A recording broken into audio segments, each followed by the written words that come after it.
दोस्तों, जब पहले से ही पूरे ही मिडिल ईस्ट के अंदर काफी अफरा तफरी का माहौल है, न सिर्फ एक तरफ ईरान और इसराइल की जंग का खतरा बढ़ता जा रहा है, बल्कि दूसरी तरफ इसराइल में बैठे हुए कुछ कट्टर यहूदी कुछ गाय की कुर्बानी की प्लानिंग भी कर चुके हैं, जिसने पिछले कुछ दिनों से पूरी दुनिया में रहने वाले मुसलमानों के बीच काफी गर्मजोशी का माहौल बनाकर रखा है। तो ऐसे ही माहौल में पिछले कुछ दिनों से अचानक से सोशल मीडिया के ऊपर नेटफ्लिक्स की एक मूवी की कुछ क्लिप्स वायरल हो रही हैं। इन क्लिप्स को लेकर काफी कंट्रोवर्सी हो रही है और खास तौर से सोशल मीडिया पर इन क्लिप्स की वजह से काफी बवाल मचा हुआ है। इन क्लिप्स की सोशल मीडिया के ऊपर बड़ी तेजी के साथ वायरल होने की या फिर इनके ऊपर बवाल मचने की सिर्फ एक ही वजह है, और वो वजह है हजरत इमाम मेहदी अलैहिस्सलाम। दरअसल अगर आप लोग नहीं जानते हैं तो मैं आपको बताता चलूं कि हजरत इमाम मेहदी एक ऐसी पर्सनैलिटी हैं कि जिनके बारे में दुनिया भर के मुसलमानों का ये मानना है कि वो कयामत से पहले इस दुनिया में मुसलमानों की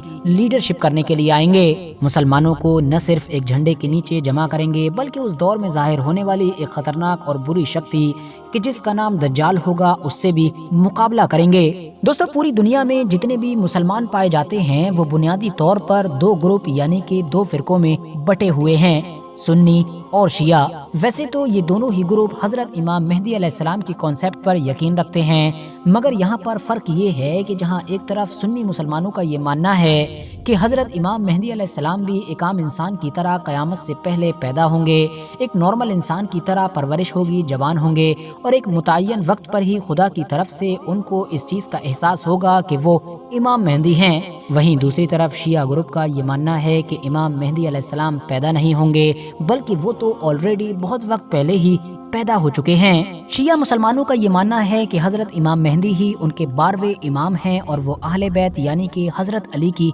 नस्ल से हैं। वो पैदा बहुत पहले ही हो चुके हैं, बस दुनिया की नजरों से गायब हैं, इसीलिए उनको शिया ग्रुप की तरफ से इमाम गायब भी कहा जाता है। तो कुल मिलाकर थोड़ा बहुत फर्क जरूर है, मगर दोनों ही ग्रुप न सिर्फ हजरत इमाम मेहदी अलैहिस्सलाम के आने के कॉन्सेप्ट पर यकीन रखते हैं, बल्कि इंतजार भी कर रहे हैं। वैसे दोस्तों, ज्यादा नहीं, सिर्फ आज से कुछ महीने ही पीछे चले जाएं तो हजरत इमाम मेहदी अलैहिस्सलाम का इतना ज्यादा जिक्र वगैरह नहीं हुआ करता था, मगर जब से फिलिस्तीन और स्पेशली यरूशलेम शहर के हालात बड़ी तेजी के साथ बदलना शुरू हुए हैं, तब से हजरत इमाम मेहदी अलैहिस्सलाम, दज्जाल, ईसा अलैहिस्सलाम या इस तरह के और भी जो बहुत सारे नाम हैं, उनको लेकर बहुत ज्यादा चर्चाएं शुरू हो गई हैं। सोशल मीडिया पर आए दिन इस तरह के कीवर्ड्स भी ट्रेंड करने लगते हैं। इसके पीछे मेन वजह यही है कि अगर आप लोग इस्लामिक किताबों में कयामत की निशानियों पर नजर डालोगे और उसको गहराई से पढ़ोगे तो आपको पता चलेगा कि कयामत की ज्यादातर निशानियों का ताल्लुक सीधे तौर पर यरूशलेम शहर के साथ है। वही यरूशलेम शहर के जिसका इतिहास तो बहुत ज्यादा खास रहा ही है, मगर शायद फ्यूचर यानी कि मुस्तकबिल और भी ज्यादा खास होने वाला है। एक ऐसा शहर कि जिसको प्रोफेट्स यानी कि पैगंबरों का घर माना जाता है, जहाँ पर बड़े बड़े मुजज़े जाहिर हुए। एक ऐसा शहर कि जिसको इतिहास में अलग अलग वक्तों पर हासिल करने के लिए जितना ज्यादा खून बहाया गया, इतना ज्यादा खून शायद दुनिया में किसी भी दूसरे इलाके को या फिर किसी भी दूसरे शहर को हासिल करने के लिए नहीं बहाया गया होगा। बात सिर्फ मुसलमानों तक ही खत्म नहीं हो जाती है, बल्कि अगर आप लोग ईसाइयों और यहूदियों पर नजर डालोगे तो उनके लिए भी न सिर्फ ये शहर हद से ज्यादा पवित्र यानी कि मुकद्दस है, बल्कि इसका दुनिया के आखिरी दौर से गहरा ताल्लुक है। यही वजह है कि आज के दौर में इजराइल यरूशलेम शहर को हासिल करने के लिए किसी भी हद तक जाने के लिए तैयार है, हो भी क्यों ना, क्योंकि उनके मुताबिक तो वो आने वाले दौर में अपनी पूरी दुनिया पर कायम होने वाली हुकूमत पर इसी शहर से राज करेंगे, बिल्कुल वैसे ही जैसे कभी हजरत सुलेमान अलैहिस्सलाम किया करते थे। और इन्हीं तमाम चीजों को पॉसिबल बनाने के लिए इस वक्त उनका सबसे बड़ा मकसद थर्ड टेम्पल को बनाना है, जिस मिशन पर वो बड़ी तेजी के साथ ऑलरेडी काम कर रहे हैं या फिर काफी हद तक बहुत सारा काम कर भी चुके हैं। कट्टर यहूदियों के मुताबिक आज के दौर में जहां पर मस्जिद अक्सा या डोम ऑफ द रॉक वगैरह मौजूद है, वहां पर उनका थर्ड टेम्पल कायम होना इसलिए भी जरूरी है क्योंकि ऐसा करने के बाद ही उनका वो मसीहा आ पाएगा कि जो मसीहा ही उनकी वो सल्तनत कायम करेगा कि जिसके बारे में मैंने आपको पहले बताया। मगर दूसरी तरफ बहुत सारे मुस्लिम स्कॉलर्स ये मानते हैं कि जिस मसीह के आने का यहूदी लोग दावा करते हैं और इंतज़ार करते हैं, ये वही होगा कि जिसका जिक्र तो इस्लामिक किताबों के अंदर भी मौजूद है, मगर उसको मसीह वगैरह नहीं बल्कि दज्जाल के नाम से जाना जाता है, और जिससे मुकाबला करने के लिए या जिसको ख़त्म करने के लिए ही दुनिया के आखिरी दौर में हज़रत इमाम मेहदी अलैहिस्सलाम और हज़रत ईसा अलैहिस्सलाम होंगे।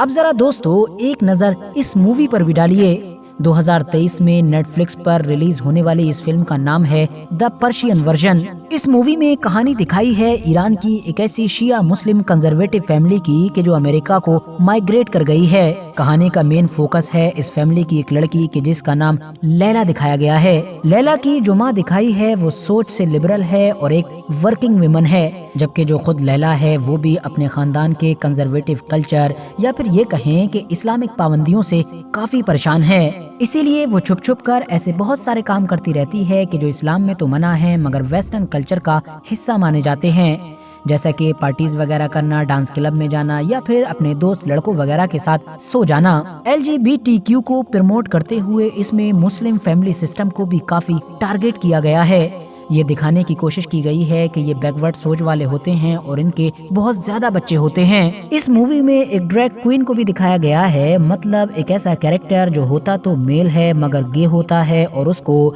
लड़कियों की तरह दिखना, उनकी तरह रहना या मेकअप वगैरह करना पसंद होता है। लैला न सिर्फ इसके साथ रिश्ते बनाती है बल्कि इसी से प्रेग्नेंट हो जाती है और इसकी फैमिली को भी इस पूरे मामले पर कोई ऑब्जेक्शन नहीं होता है। इस मूवी में लैला का भाई एक चीयर लीडर है जो आमतौर पर वेस्टर्न कल्चर में भी लड़कियां हुआ करती हैं। तो यहाँ पर हम ये कह सकते हैं कि ये फिल्म मुस्लिम फैमिली सिस्टम से कहीं ज्यादा ईरानियन मुस्लिम फैमिली सिस्टम को टारगेट करने के लिए बनाई गई है। वजह यही है कि क्योंकि इजराइल की वजह से अमेरिका ईरान के टॉप दुश्मनों में आता है, और ऐसा हम इसीलिए कह सकते हैं क्योंकि इस मूवी में बार बार यही मैसेज देने की कोशिश की गई है कि लैला की फैमिली की ये जो सोच बैकवर्ड है या फिर इनके अंदर ये जो इतनी पाबंदियां हैं, इतनी कमियां हैं, ये इसी वजह से हैं क्योंकि ये ईरानियन मुस्लिम बैकग्राउंड से बिलोंग करते हैं। अब जाहिर है जो इंसान खुद ईरान गया हो और उसने खुद से वहाँ का कल्चर वगैरह एक्सपीरियंस किया हो वो तो बता सकता है कि इसमें कितना सच है कितना झूठ है,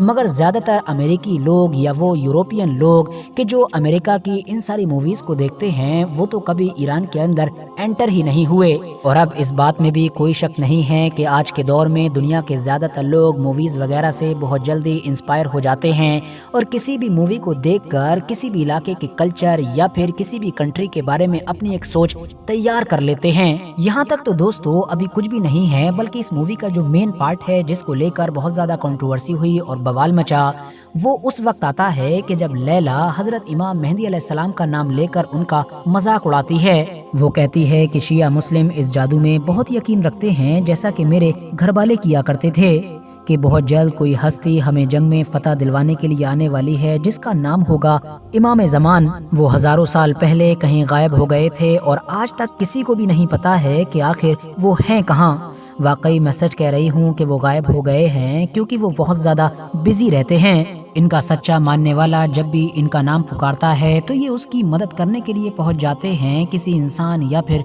जानवर की शक्ल में, और ये अपने से ऊंचे शख्स की मदद भी लेते हैं। फिर वो कहती है कि मेरे माँ बाप की ये सोच बहुत पुरानी है लेकिन मैं न्यू जनरेशन की हूँ। इसके बाद वो एक साइड में अपना मुंह करके कहती है कि इमाम ज़मान आज आप बहुत अच्छे लग रहे हैं। इसके बाद वो ऑडियंस को मुखातब करते हुए कहती है कि क्या वो आपको नजर आ रहे हैं? आपको वो नजर नहीं आ रहे क्योंकि आप उनको देख नहीं सकते हैं और वो मौजूद भी नहीं हैं, मेरा यकीन करो। अब यहाँ पर दोस्तों सबसे पहला सवाल यही है कि आखिर इस तरह की चीजों को एक मूवी में दिखाने का क्या मकसद हो सकता है, वो भी एक ऐसी फिल्म में कि जिसकी ऑफिशियल इन्फॉर्मेशन में लिखा हुआ है कि इस मूवी की कैटेगरी रोमांटिक और कॉमेडी है। यानी जिस मूवी को रोमांस और कॉमेडी के नाम पर लोगों को परोसा जा रहा है उसमें इस तरह की चीजें दिखाई क्यों जा रही हैं? इससे भी ज्यादा खुले अल्फाजों में किसी भी रिलीजियस पर्सनैलिटी की तौहीन और क्या हो सकती है। वैसे आपको बता दूं कि ये मूवी 2023 में रिलीज हुई थी और अगर आप लोग गूगल पर सर्च करेंगे तो आपको पता चलेगा कि उस वक्त भी काफी हंगामा हुआ था, कंट्रोवर्सी हुई थी।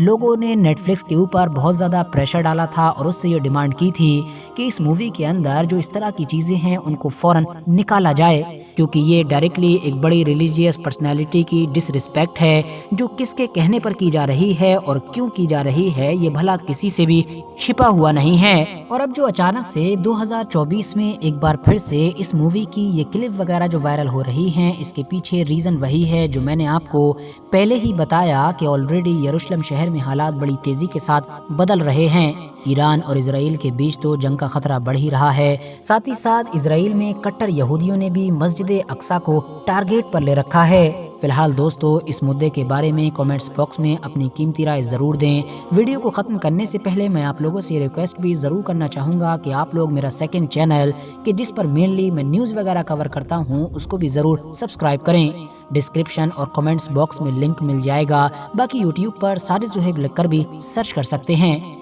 ये वीडियो भी अगर इन्फॉर्मेटिव लगी हो तो लाइक करें, दोस्तों के साथ ज़रूर शेयर करें और ऐसे ही वीडियोस देखने के लिए इस चैनल को भी ज़रूर सब्सक्राइब करते हुए साथ ही में बेल आइकन को भी प्रेस करें।